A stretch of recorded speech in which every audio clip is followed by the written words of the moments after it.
Армения – страна, где древние монастыри стоят на краю пропасти, где есть свое море посреди гор и где главный символ страны находится в другой стране.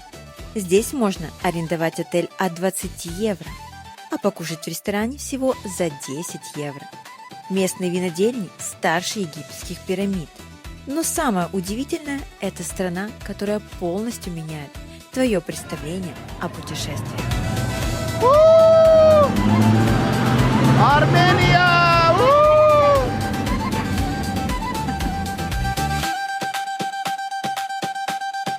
Надо ему ответить. Азербайджанец, наверное. Конечно, надо ответить.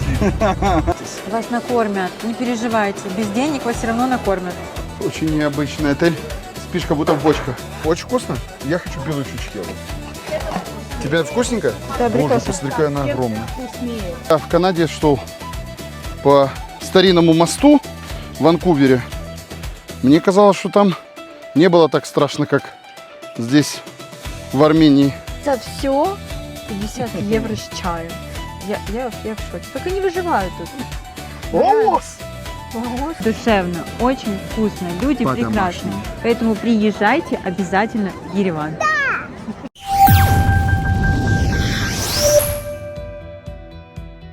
Баравзес, друзья. Но, несмотря на то, что мы в Грузии, нужно вроде бы говорить Гамарджоба. Но мы говорим Баравзес. А вот почему, про это расскажет Надюша.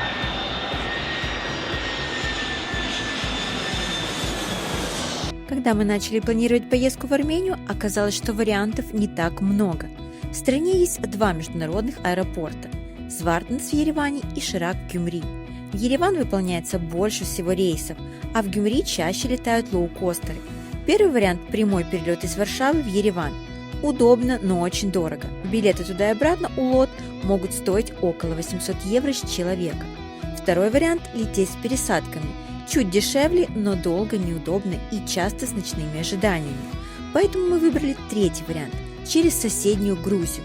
В Кутаиси из Варшавы летает Виз Эйр, и билеты можно найти всего от 20-25 евро в одну сторону.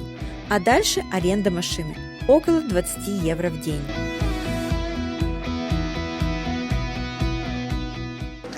$100 это за доверенность.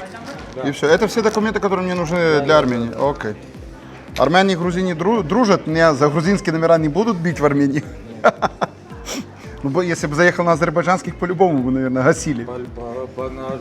Не заехал бы даже, наверное. Хорошо, сейчас даю $100. Маленький аэропорт и такой красивый, да? Я не думал, что в такой деревне Кутаиси будет Вообще такой. очень красиво. Вон, горы, зелень. Мне же захотелось на секундочку в Грузии остаться. А может быть, Все возможно.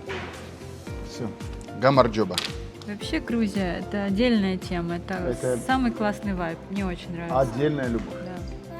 Багажник? Это кнопка, наверное.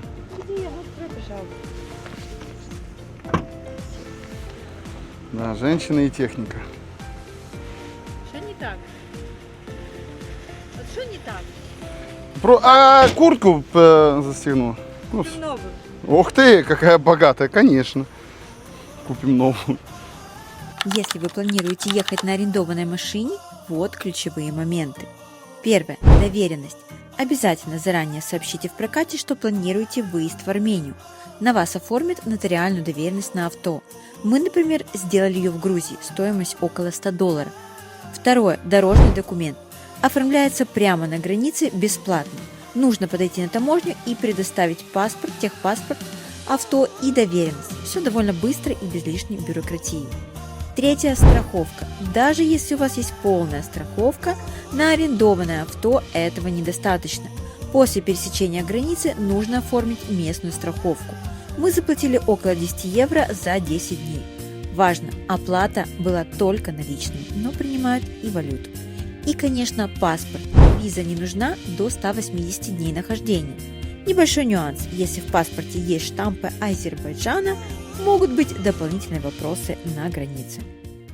Если у вас возникают проблемы с арендой, то я напоминаю, что у нас есть курсы самостоятельного путешественника Trip Life, где собрана самая полная информация о секретах путешествий, как все бронировать и как находить выгодные направления и цены.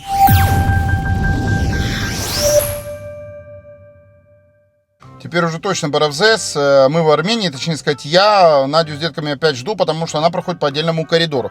Не могу сказать, что это было максимально легко, потому что армяне очень, ну я бы сказал, прискіпливо ставились до моего паспорта, спрашивали цель поездки. Хотя все знают, что украинцам в Армению виза не нужна, все, но не так все было легко.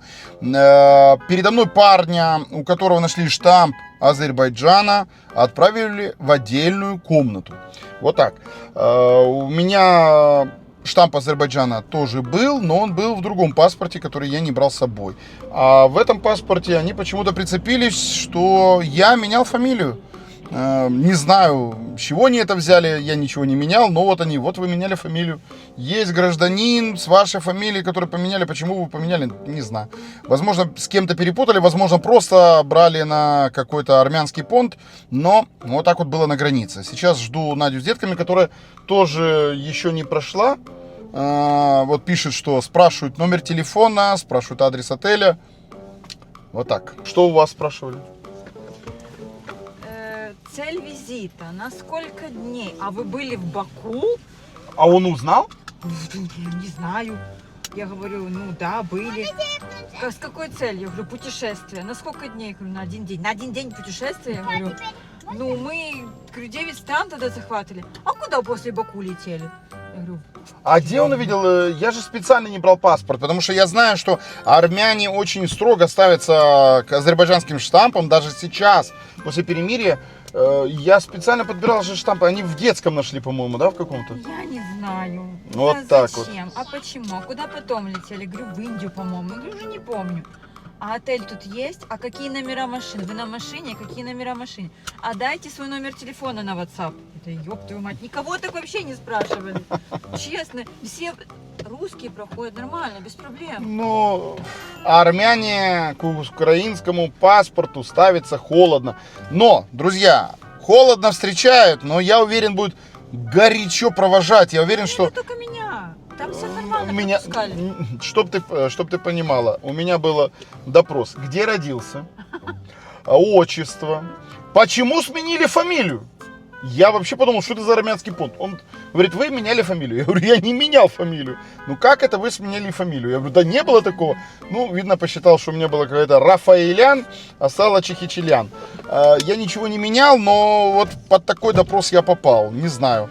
Передо мной парня, который тоже был с азербайджанским штампом и с украинским паспортом, его отправили на отдельный допрос. Вот такая вот ситуация, друзья. Поэтому пока холодновато, но я думаю, завтра будет уже горячо.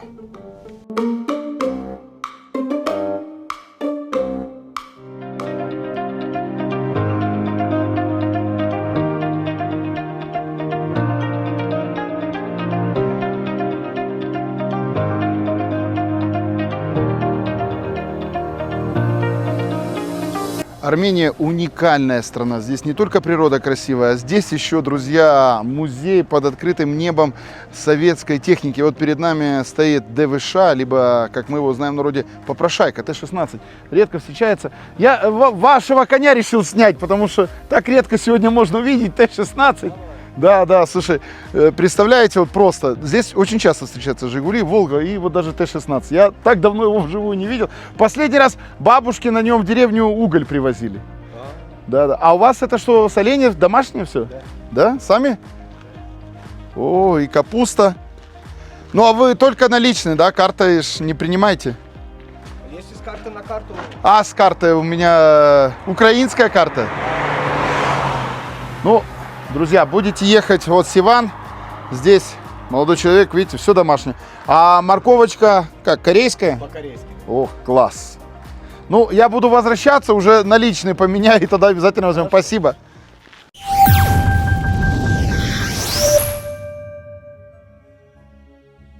Ну а мы плавно перемещаемся в Ереван, одну из самых старых столиц мира. Город был основан еще в 782 году до нашей эры царем Аргишти I, как мощная крепость Урарту. Именно с крепости Эребуни началась история современного Еревана, которому сегодня уже больше 2800 лет. Интересный факт. Ереван старше Рима почти на 30 лет. А крепость Эребуни сохранилась до наших дней и считается одним из главных исторических символов Армении. В Ереване живет более 1 миллиона человек. Это почти треть всего населения. Всего в Армении проживает около 3 миллионов человек, но при этом за ее пределами до 12 миллионов армян в более чем 100 странах мира. Именно поэтому Армения считается одной из стран с самой большой диаспорой в мире. Вот за счет помощи из-за границы многие тут живут.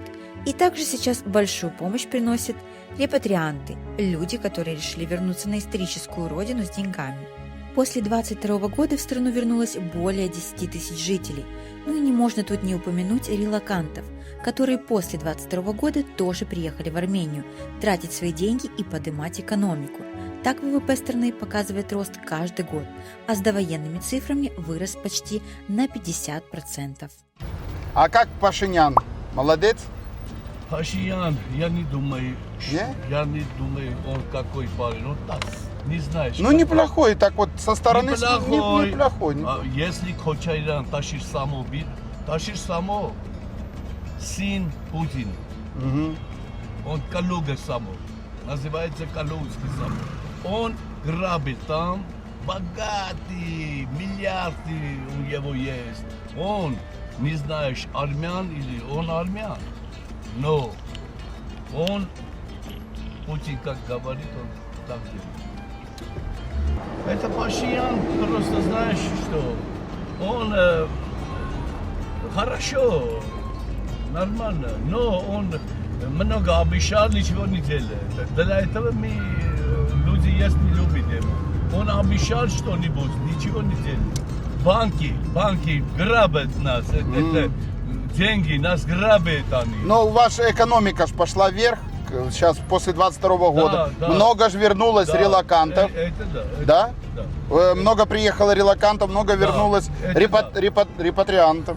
Это правильно. Как спасибо по-армянски? Шракал. Ух ты, ё-моё. Спасибо.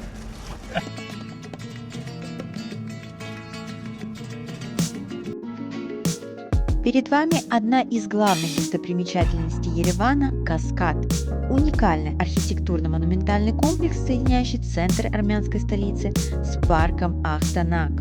Он состоит из 572 ступеней, образующих 5 открытых террас с фонтанами, цветниками и музеем современного искусства. Общая высота лестницы составляет 118 метров, а длина около 302 метров. Комплекс построен из белого травертина, а идея создания принадлежит архитектору Александру Таманяну. Строительство началось в 80-х годах и продолжается до сих пор. На террасах и внутри сооружения располагается один из главных культурных центров Армении, где выставляются скульптуры современных мастеров, в том числе знаменитого Фернандо Батера, и проводятся выставки.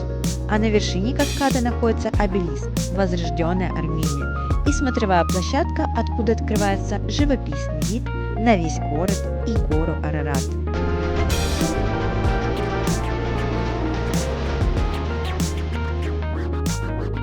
Ну что, будем подниматься? Я похожа на того человека, который сейчас хочет подняться. Я похожа на того человека, который хочет съесть вкусное хинкали. Вот, что-нибудь такое, знаете, армянское. Да. Вот я на этого человека похожа, но не на того.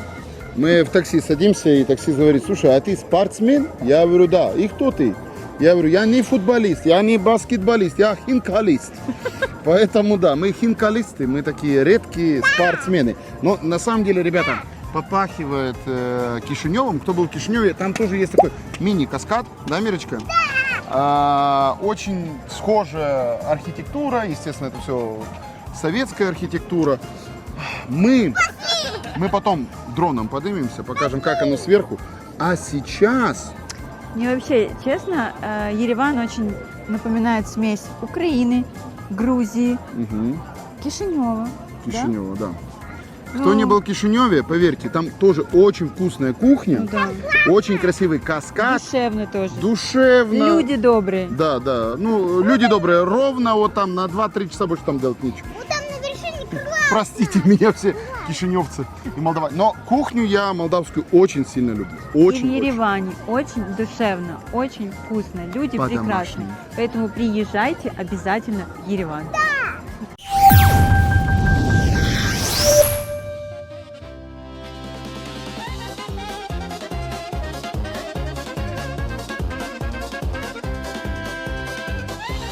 Говоря про Ереван, невозможно не упомянуть про огромное количество ресторанов.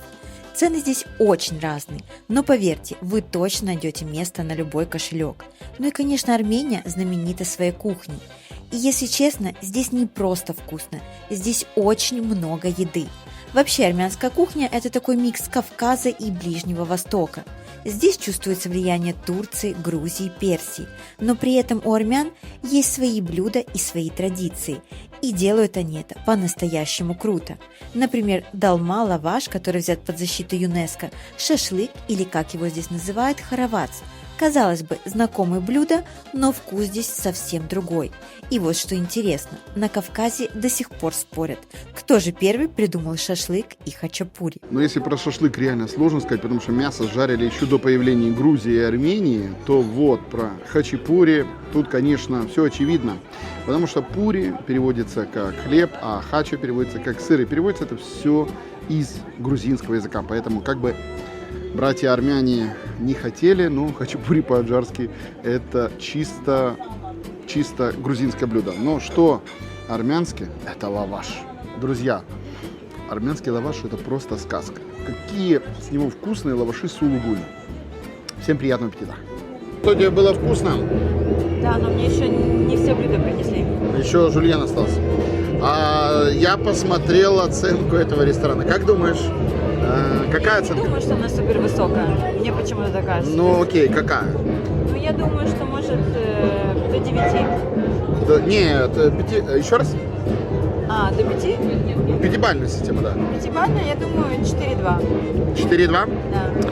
Теперь открою тебе секрет, что мы с тобой кушали в ресторане, друзья, с оценкой 2,9. И, блин, и было вкусно. Вот, пожалуйста, жульен принесли.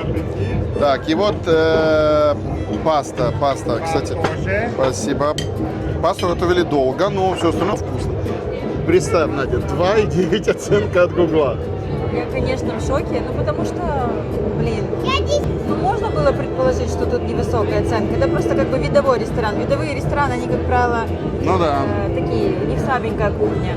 Но здесь, в принципе, все блюда были хорошие. Ну вот, мне принесли жульен, он же кокот. Мы когда-то с мамой в детстве готовили кокот из специальной кокотницы, и там грибы со сметаной и под сыром. Это очень вкусно. Мне кажется, что здесь оценка еще зависит, наверное, от отношения самих официантов. Отношение мне действительно показалось немножко такое фамильярное. Рубрика «Одесса готовит обед». Сейчас Вообще-то Ереван, Ереван, да? если что. Ладно, короче, идем мы на местный рынок, который называется ГУМ, и посмотрим, что почем. Друзья, зажимайте видео, точнее сказать, ставьте себе на стоп, делите на 400 и получите $1. Не, мы, спасибо, мы бесплатно не берем. Мы и платно не особо хотим. Что это? От души? Казалось, что в Одессе на привозе прямо такие навязчивые. Ну, ребята, ну здесь просто тут сложно. лаваш. Тут сложно просто отказать, сложно отойти. Нас уже накормили, просто мы не успели даже прогуляться, да? Идемте посмотрим лаваш, королеву армянского стола. Боже, это просто же красота какая-то. Боже, какой хочешь. А почем лаваш?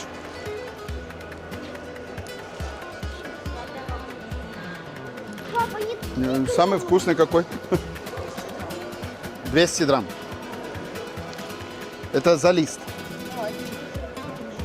Понял, хорошо, спасибо. Ну как тебе базар? Классный.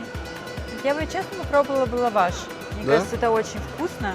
При том, что он у них разных видов. Мне кажется, что стоит его купить. Просто куда он влезет? Уже и клубники наелись. Всего наелись, ну реально. Наелись, накушались. Ребята, в Армению приезжайте, ну я не знаю, наверное, недельку сидите дома на диете и можете смело потом ехать в Армению. Загружаться, желудочек свой. Пока Надя дегустирует лаваш, я дегустирую гранат. Ой. Просто, мне кажется, в Армении самый вкусный гранат. Очень вкусно. У них вообще все фрукты вкусные. Ну как? Как вегетарианская шаурма. Без соуса, без мяска, без шашлычка. Вот туда, да, если что-то завернуть, будет бомба. Вот так, представляете, вы приходите на рынок, покупаете свежий лаваш, потом идете за вкусными помидорками, потом за сулугуни, потом за мясом, приходите домой, жарите шашлык, ставите этот лаваш, зеленушечку. Бомба. Ну, сухомятку такое, конечно. А можно просто заказать шаурма, покушать вкусно и никуда ходить не надо. Там тебе и помидорка, и соус, и все. И лежишь, отдыхаешь потом. Просто себе набрал 300 калорий, и оно тебе все по венам 300? потекло. Ладно, 3000. Ну, шаурма, ну это же вкусно. А так, ребята, здесь продается все. Что хочешь и не хочешь. Но если вы сюда придете голодный, труба вам. А если еще и с деньгами, все, молитесь. Вас накормят, не переживайте. Без денег вас все равно накормят. Ну, Тут заходишь А с просто. деньгами раздену. Тут заходишь, просто каждый второй норовит тебе что-то положить в рот. Прямо сценарий какого-то загадочного фильма. Не буду говорить. Пираты-воровки. Греческая смоковница.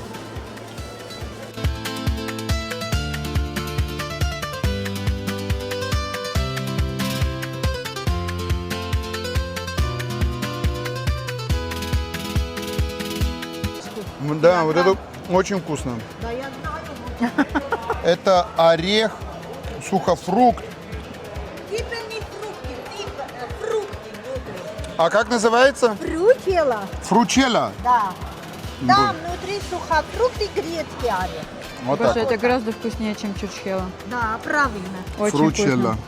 Очень. Скоро будет и шаурмачелла. Не, ну это не А надо. это персик. Персик. Армянский персик. Армянский персик. Ну, что-то его придавило немножко.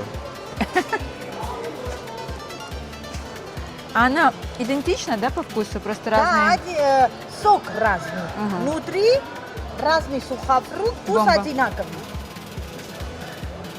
Рано чуть-чуть вот такой кисик и видео. Здесь же и мясной отдел. Кстати, заметьте, что редко где, видите, вот тут на зернах кофе стоят цены. Но а так ценники ставят редко, особенно на фруктах, потому что... Почему, Надежда, редко пишут ценники? Чтобы на ё, На ё. да. Чтобы и на ё, и на и. Поэтому торгуйтесь, друзья, торгуйтесь. А Армения и торги – это обязательно. Вон какие языки говяжьи, копыта свиные. Боже, я уже сам как копыта свиное хожу. Вот еще бастурмы не хватает, и все. И все, и, Да? и жизнь удалась, да. И жизнь удалась. Боже. Ой, да не, бастурма уже. Так объелись, что капец. Это мы сюда еще пришли сытыми. Я представляю, если мы сюда пришли голодными. Ну, а помимо свежей курицы, тут можно найти прям наисвежайшие. Сверху петушки, снизу утята. Да, смотрите, это одни петухи. Утки. Там кролики. Здесь тебе и рыба.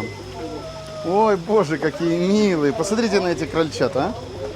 Боже. Еще одно интересное место для посещения – это Ереванский вернисаж, знаменитый рынок под открытым небом в центре столицы Армении. Здесь можно найти традиционные армянские сувениры, изделия ручной работы из дерева и глины, картины, ковры, серебряные украшения, а также антиквариат и советский винтаж.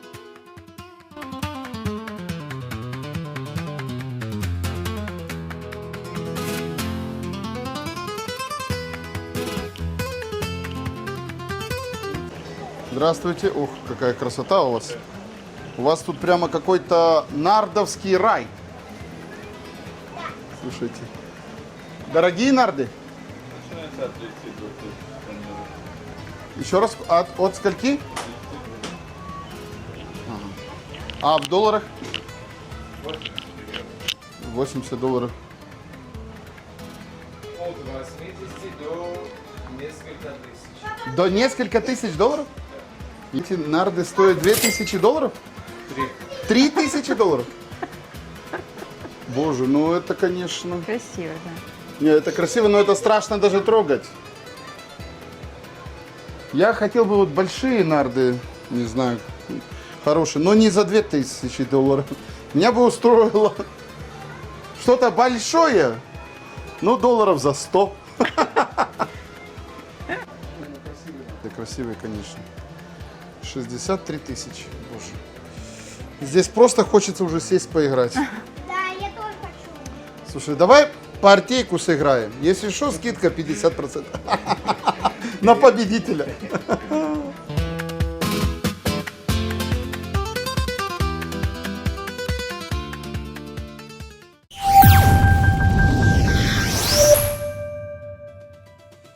После столицы мы решили поехать на восток страны и увидеть самые красивые места. Но по пути захватили еще несколько топовых локаций.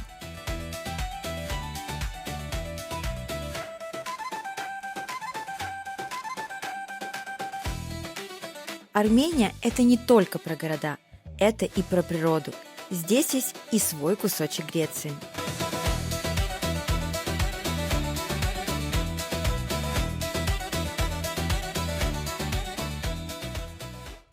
Перед вами храм Гарний, единственный сохранившийся в Армении языческий памятник эпохи эллинизма, построенный в первом веке нашей эры царем Трдатом I и посвященный богу солнца Михру.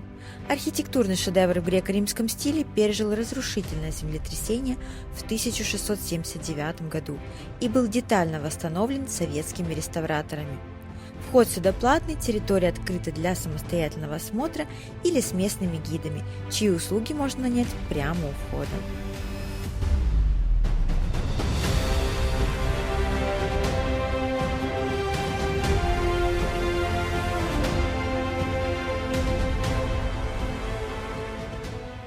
А у вас есть не чучхела, а вот это с фруктами внутри? Вот как она? Фручела? Да, фручела. А сколько она хранится? Ну что, можно купить и вот так вот 2 года не трогать? Не, серьезно? Да? Это очень вкусно? Да. Ну давайте одну вот это. А что за хлеб? Это гата. Гата? Это сладкое или соленое? Давайте.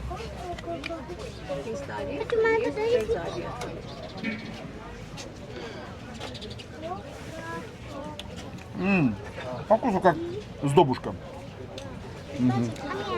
Не, давайте, ну хлеб, наверное, не будем. Давайте вот это возьмем, что вы сказали, сушеный, и 2 вот эти. Одна штука. Мед, ореховый, Хорошо.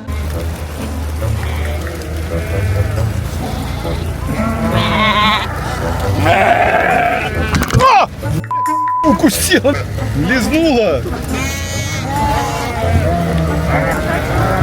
Шашлык будет с барашки. А что ты хочешь?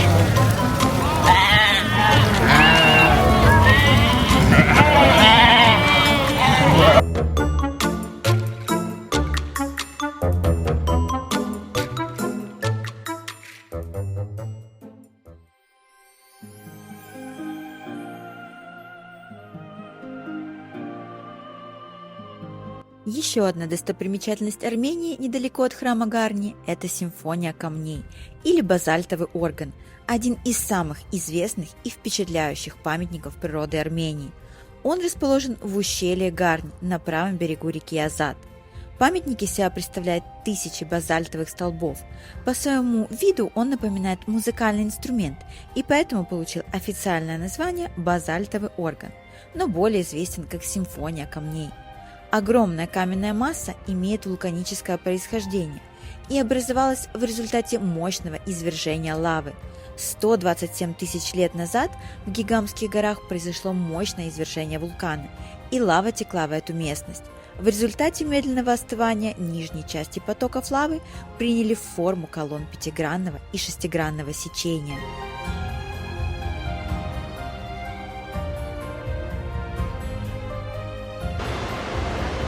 Это потрясающе. Вы знаете, что напоминает? Вулканический пляж в Исландии. Очень схоже. У меня вообще ощущение, что это вырезал человек, но на самом деле это ведь природа. Кусочек Исландии в Армении. Потому что природа лучший архитектор. Но я хочу сказать, тут очень стрёмно вот так вот стоять, потому что тут да. камешки некоторые, они просто, мне кажется, висят на последнем дыхании. И Да, видно. И если такое упадет, то упадет.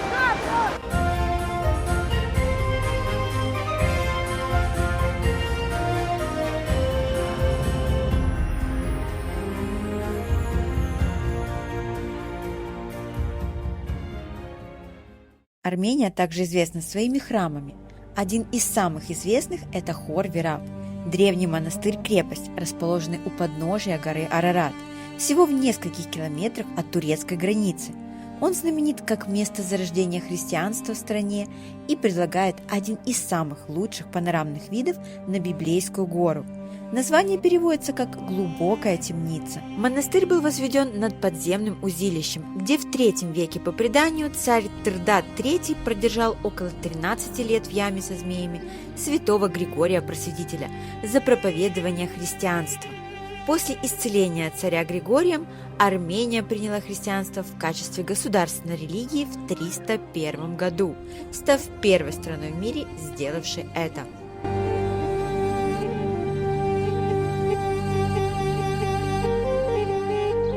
Знаете, когда стоишь здесь, ты сразу же вспоминаешь вот эту знаменитую песню Днипрова про Армению. Прямо вот тут стоишь, она у тебя в ушах.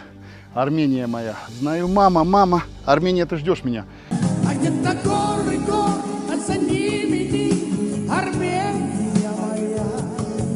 Знаю, мама, Армения, ты ждешь меня. А где-то горы, а за ними ни Армения моя. Знаю, мама, Армения, ты ждешь меня. Ну и, конечно же, там есть строчка и про Арарат. Действительно, величественная, красивая гора. Но жалко, что за границей. Арарат – главный символ Армении, высотой 5137 метров. По древней легенде, именно к Арарату пристал Ноев ковчег после всемирного потопа. Арарат в Армении повсюду. Он изображен на гербе страны, на деньгах, на вышивках и даже дал название главному армянскому коньяку. Но есть один парадокс – сам Арарат находится за пределами Армении. После Первой мировой войны в 1918 году появилась независимая Армения. Но вскоре началась новая война. Турецкое национальное движение во главе с Мустафой Кемалем начало наступление на восток, а ослабленная после войны и трагедии геноцида Армения не смогла удержать эти территории. В итоге в 1921 году подписан Карский договор между Турцией и советскими республиками Кавказа при участии Советской России. По этому договору Карс, Ардаган и район Сур-Малу вместе с горой Арарат отошли Турции.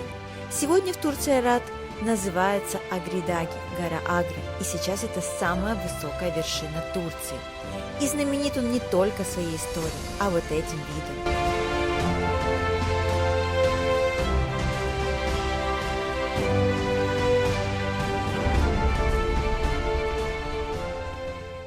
После насыщенного дня мы остановились переночевать в очень антуражном отеле. Эко-отель Арс-Надзор расположен в деревне Алидзор в Сюникском районе. В отеле есть коттеджи в виде уникальных деревянных бочек, расположенных на пути к Татевскому монастырскому комплексу, через который проходит самая длинная реверсивная канатная дорога ТТВ. Из коттеджа открывается прекрасный вид на окружающие горы и живописную природу этого района. Коттеджи расположены рядом с лесом на краю ущелья реки Варатан, что дает гостям расслабляющее и неописуемое ощущение. Первоначальный облик этого места был сохранен, поэтому люди могут наслаждаться прекрасной природой этого района. Арснадзор предлагает 6 коттеджей на 21 место. На территории отеля предоставляется бесплатный Wi-Fi и автостоянка, а гостям подают завтрак из сельских продуктов. Существует также ресторан, где гости могут заказать не только свою еду, но и следить за процессом приготовления. Очень необычный отель. Спишь как будто в бочках. Ну и как вишневое вино? Как обычное вино. Слушай, потом будешь опять всем рассказывать, я в поездках вообще не употребляю. Ребята, смотрите, вот такой вот ужин. Ты только траву покажи и все, больше ничего. Больше ничего. Мы только на траве сидим. Ну, если бы мы жили в Амстердаме, возможно, да. Но мы в Армении. Зеленушка, картофель по-домашнему, салат, конечно же, лаваш. Это просто хозяин всего армянского стола. А это, друзья, короче, писалась тушеная фасоль. И я думал, что это типа одесского что-то цимиса, а это просто омлетус. Реально омлет с горохом, я не знаю. Надеюсь, это будет вкусно. Приятного аппетита!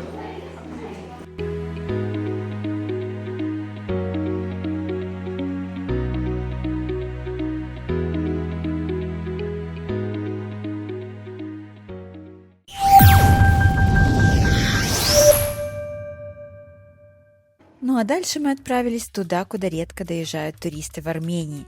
Сегодня у нас будет самая длинная реверсивная канатная дорога. Ну что, сегодня у нас самый насыщенный день.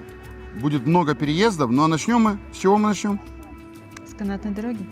Самая длинная в мире канатная дорога, друзья. Слушай, ну я уже столько раз слышала самая длинная, самая длинная.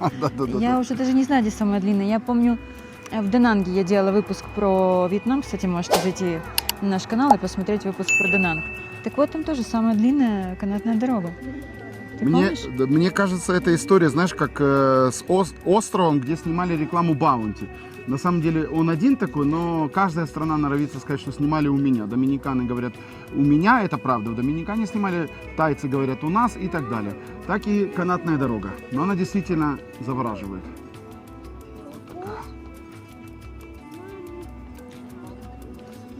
Самое интересное, что, друзья, будете когда здесь, билеты все по строгому времени. У нас отправление через 40 минут, и там предупреждают, что, ну, спрашивают, во сколько вы будете возвращаться. Я сказал, что нам там час хватит, и они говорят, смотрите, опоздание буквально на 5 минут, и все, штраф 2000 драм. Поэтому не опаздываем. Слушай, Надя, но здесь, по крайней мере, висит даже табличка, что... Книги рекордов Гиннесса эта дорога. Короче, я прочитал, что здесь самая длинная реверсная канатная дорога. Вот так вот. То есть не самая длинная в мире, а самая длинная реверсная. Странно, что, знаете, еще не придумали самая длинная желтая канатная дорога, самая длинная зеленая канатная дорога, да? Было бы тоже смешно, но армяне выделились. Ну реально, какая самая длинная дорога? Ну вообще китайская, я читал, что она там... Самая-самая длинная. В Дананге тоже была... Сколько шла Данангская? Полчаса. Полчаса. Это идет где-то 12-15 минут, сказали. Поэтому, ну, она реверсная. Ну... Крылья Татева – самая длинная в мире безостановочная реверсивная канатная дорога. 5752 метра, расположена в Армении. Она соединяет села Алидзор и Татев, позволяя всего за 12-15 минут добраться до древнего Татевского монастыря над живописным Варатанским ущельем. Получила статус самой длинной пассажирской канатной дороги в мире в 2010 году. Максимальная высота над ущельем составляет 320 метров. Кабины вмещают до 30 пассажиров и двигаются со скоростью до 37 км в час. Проектированием и строительством занималась ведущая австрийско-швейцарская компания. Почему-то казалось, слушай, что мы будем, знаешь, на какую-то гору, прямо на самый верх, взяли все куртки. А это просто перекатили тебя через перевал. Но все равно 12 градусов, как бы там ни было. 12 показывает? Да, 12. Ну, мне было страшно. Просто у меня Высоты боится. есть такая штука, как боязнь высоты. А на Дюше вообще было классно. Друзья, это Запорожец, который назывался в народе Мыльница, по-моему. 966 модель. Что, Боре, понравилось? У нас в деревне жил дедушка Гриша. Без ног. Ох, как он резво на нем ездил. Молочный чучхела есть. Молочный чучхела? Да, И прям вкусный. Ой, это курага? да, да. Идите, я угощаю. Ой, мы накушались, ну... Блин, спасибо. О, ничего себе, это же не курага. Да. Есть сушеный персик. Это же гиганта рога. Двух вкусно. видах есть абрикоса. Это Слушайте, ладно, уже пошла такая свадьба. Давайте белый чучхела. Видите, да. Я никогда не пробовал белый чучхела. Снял? Это Что это? Очень вкусно? Я хочу белую чучхелу. Тебе вкусненько? Это абрикосы. Боже, посмотри, какая она огромная. вкуснее. Белая чучхела? Да. А фручелла тоже есть? Есть. Фручела, а здесь нет. А, Чучхел есть гранатовый, абрикос, смотрите, ребята. малина есть, и виноград, и шелковый. Армения – первая страна в мире, официально принявшая христианство как государственную религию еще в 301 году.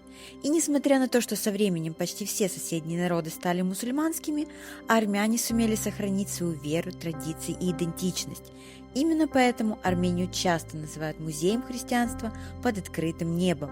По всей стране расположены древние монастыри и церкви, многие из которых стоят среди гор уже более 1000 лет.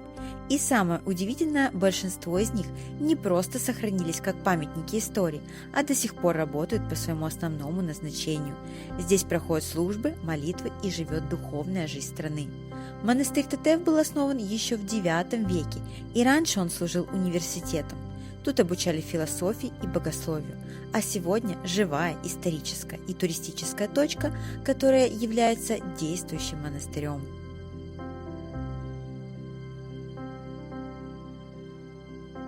Так, друзья, представьте, монастырь 9 века.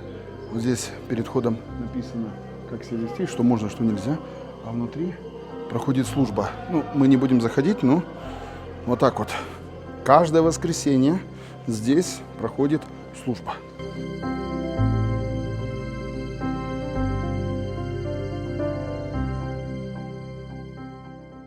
На востоке находится много пещерных городов, которые служили раньше как жильем, так и убежищем.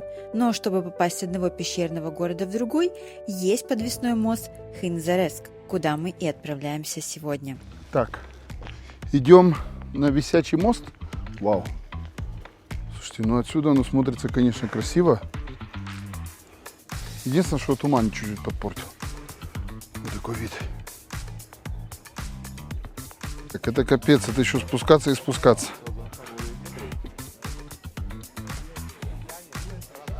Чем ниже я спускаюсь, тем страшнее не смотреть назад. Так, идем, но, слушайте, я чувствую здесь великолепный запах. Запах шашлыка. И да, мне кажется, я вижу внизу кафешку. Ну, только армяне могли бы такое придумать. Как они сюда мясо доставляют? Фух! Молодцы.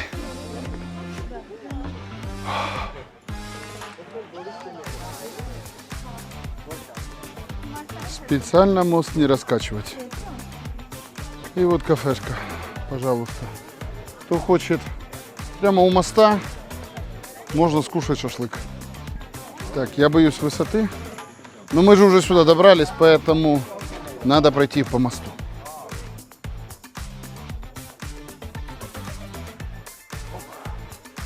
Когда в Канаде я шел по старинному мосту, дальше страшно?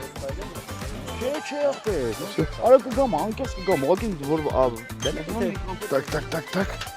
Фу. Вы знаете, когда в Канаде шел по старинному мосту в Ванкувере, мне казалось, что там не было так страшно, как здесь, в Армении.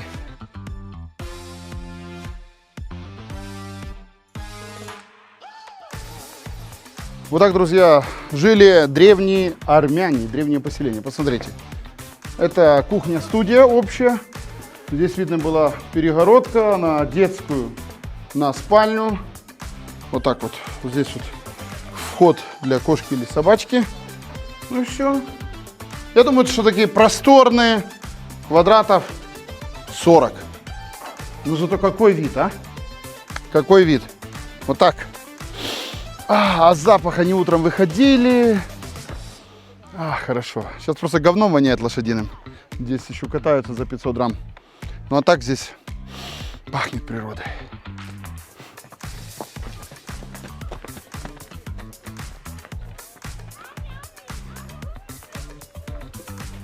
А по мосту так тоже можете?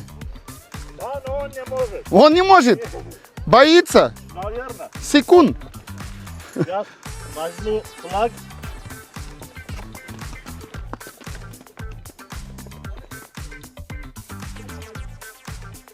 Теперь самое интересное. Мост посмотрели, осталось подняться. Умудрились же шашлык даже внизу поставить. Почему не сделали какой-нибудь эскалатор? Либо фуникулер. Вот это было бы вообще великолепно. Но так, там очень красиво, друзья. Но будьте готовы на спорт.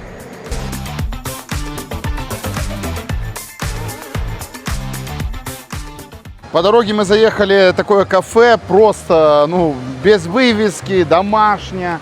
Видите, у людей даже вода не закрывается, потому что воды в Армении очень много, можно пить из-под крана. Ну, не говорю, как за все места, но здесь точно можно. И посмотрите, здесь и речушка, и вот такие вот беседки.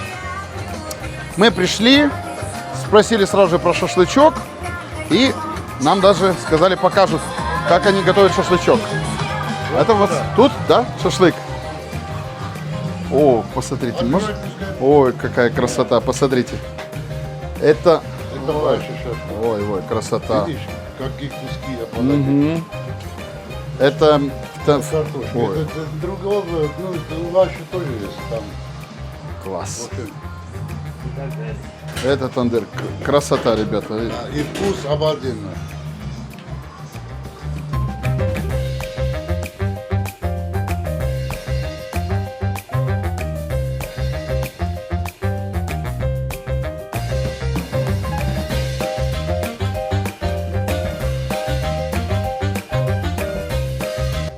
Сколько ты за все заплатил? Ну смотри, он сказал 19 тысяч. 19 тысяч это 2300 гривен. Я ему дал с чаем 50 евро. Что это цена такая смешная? Так он еще нам в дорогу дал 2 бутылки воды, лаваша, просто, ну... Не, ну представляете, порция огромная шашлыка, порция картошки, Подожди, это было не одна порция, 2 порции. Это было. 2 порции, а детский? И детский еще был куриный, огромный тоже. Порция салата, картошки, еще это сметана, их лаваш, напитки, да, там трухун. 2 тархуна и 2 сока манго. И за все 50 евро с чаем. Я в шоке. Как они выживают тут? Лаос! Лаос? Но это было очень вкусно. Это был... Да, это было феерично. Это был фееричный, жирный Знаете, шашлык. как будто вы приехали кому-то в загородный дом, вас накормили домашним таким вкусным ужином. Ты знаешь, я смотрю даже на камеру, мы уже с тобой сами такие... Я нормальная, говори только за себя. Да. Да, ты сними еще один глаз, будет нормально. Ладно, это было очень вкусно. А как называется? Ты же на навигаторе забивала. Сейчас мы скажем... Но мы обязательно оставим в описании этот ресторан. Обязательно. Далее наш путь лежал к озеру.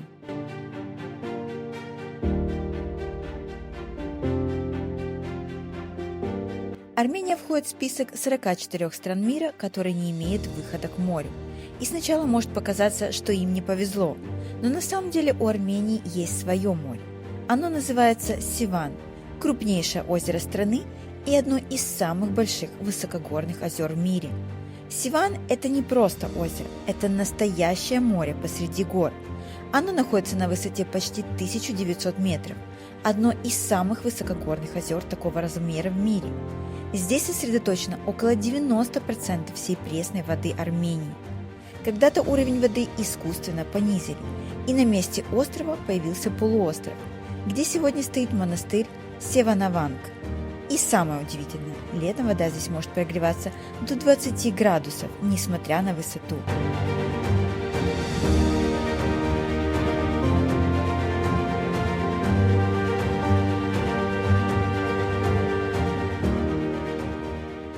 Мне напоминает это затоку начала 2000-х, конец 90-х, когда вот уже Советский Союз прошел, базы еще какие-то работали, и только-только стали строиться нормальные, там, солнечное, все.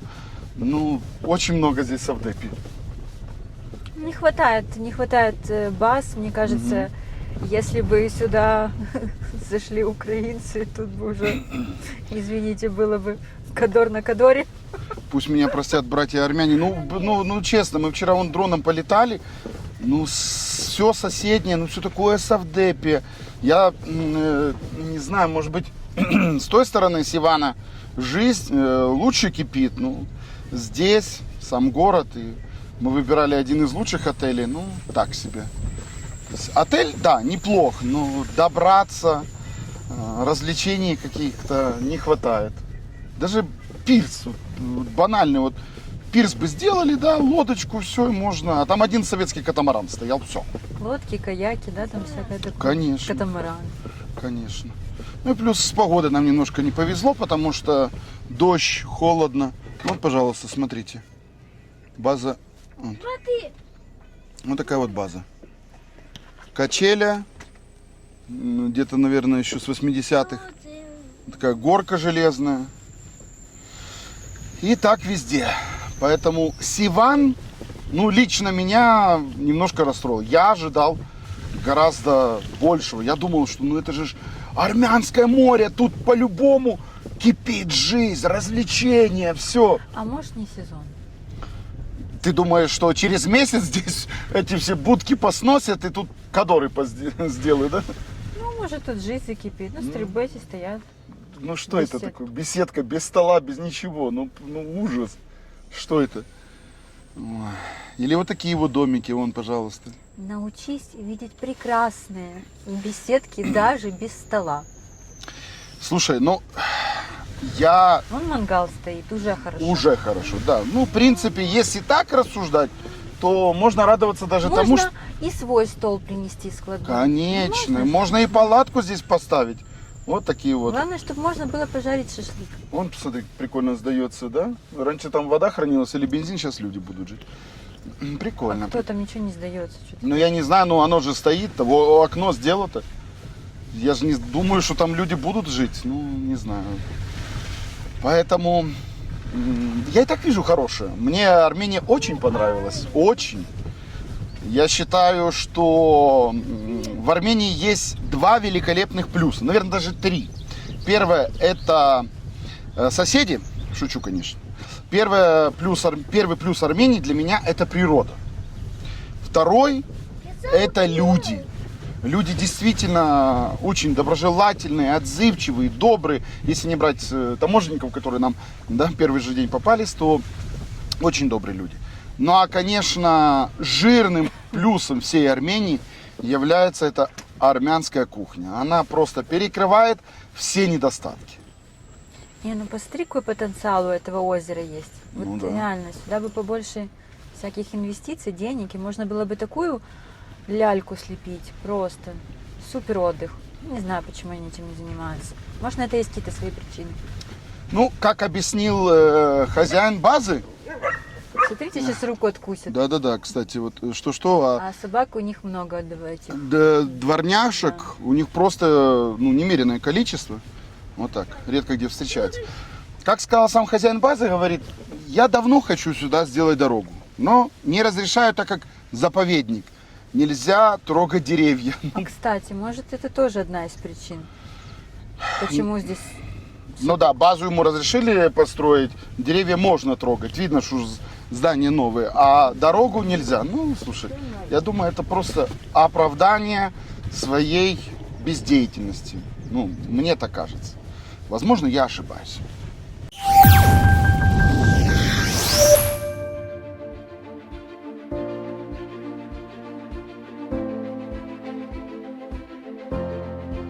Мы Мы приехали в Армению без ожиданий, а уезжаем с ощущением, что открыли для себя что-то гораздо больше.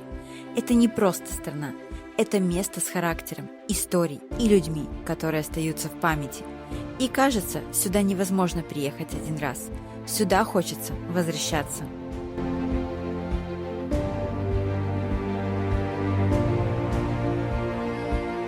Ну что, наш выпуск подошел к концу. Если вам понравилось это видео, ставьте лайки, подписывайтесь на наш канал и не забывайте ставить уведомления, чтобы не пропустить наши новые выпуски. Путешествуйте, друзья! Наш мир невероятен!